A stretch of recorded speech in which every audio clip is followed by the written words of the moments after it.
quantity refers to the number of something, how much or how many there is of something. For example, in this image, the quantity of eggs is about 11. Quantity is only the number, not the type or the size or the color or the quality. It's just the number. This is true of eggs, and it's also true of the X-ray beam. So concerning the X-ray beam, quantity refers to the number of X-ray photons. In this illustration of the X-ray beam, different energies are represented by different colors, but the quantity refers only to the total number, not the energy. When we're referring to the X-ray beam, a synonym for quantity is the word intensity.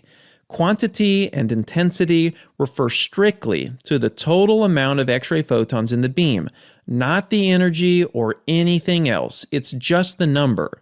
When discussing the X-ray beam quantity or intensity, we use specific measurements. Quantity is measured as exposure in units of coulombs per kilogram, or we can measure the quantity, that's the intensity, as air kerma in units of gray. These measurements basically tell us how much radiation there is in air. The X-ray beam quantity is influenced by several factors, including the milliamperage, that's the MA, exposure time, KVP, distance, specifically that's the distance from the radiation source to the point of measurement, and the filtration. Changes to these variables have very predictable and measurable effects on the quantity or intensity of the X-ray beam. Let's start by talking about the milliamperage. Remember that MA is simply the tube current. That's the rate of electron flow through the X-ray tube. In a river, a small current is a small amount of water flow, and a large current is a large amount of water flow. In an X-ray tube, we have something very similar going on. A small current, or small MA, results in a low quantity. That's a fewer number of X-ray photons. But a large current, that's a large MA, results in a high number of X-ray photons, which we could describe as high quantity or high intensity. So here's the relationship we need to understand. Increasing the MA, which is the tube current, increases the beam quantity, also known as the intensity. Of course, the reverse is also true. If we decrease the MA, this results in a decreased beam quantity or decreased intensity. This relationship assumes that only the MA is changing and all other factors remain the same. Another factor affecting beam quantity or intensity is the exposure time. Exposure time simply refers to the total amount of time that electrons are flowing in the tube and X-rays are being created. The longer the tube stays on, the more total X-rays are produced. And like the MA, exposure time plays a major role in controlling the total number of photons. So here's the relationship we should understand. As we increase the exposure time, this increases the quantity or total intensity of the X-ray beam.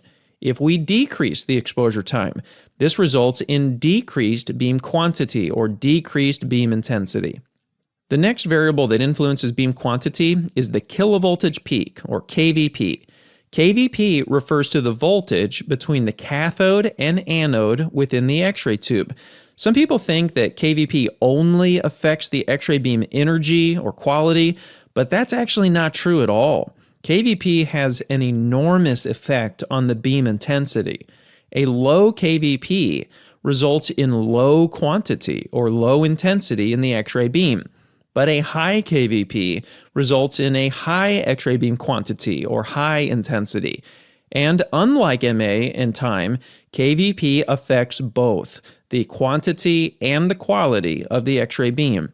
Notice in this image that when we use a high KVP, there are more total photons, but we can also see higher energy photons.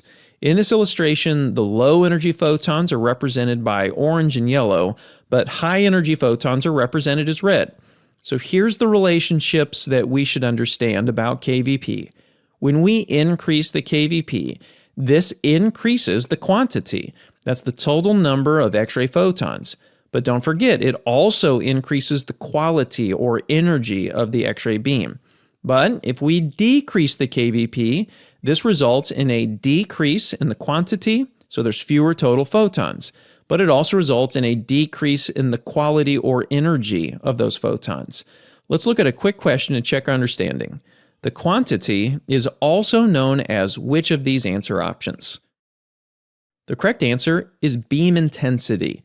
Remember that quantity strictly refers to the total number of X-rays in the X-ray beam. Another word for quantity is intensity. In summary, beam quantity refers to the total number of photons in an X-ray beam. You should know that beam quantity is also known as beam intensity, and it is determined by several factors, including the three discussed in this lesson: MA, exposure time, and KVP. We'll discuss the other factors in another lesson. It's important to remember that the relationship is such that as we increase any of these factors, MA, exposure time, or KVP, we increase the beam quantity or intensity. Increased MA, longer exposure times, and higher KVP all add to the quantity of photons in the X-ray beam and therefore increase the beam intensity.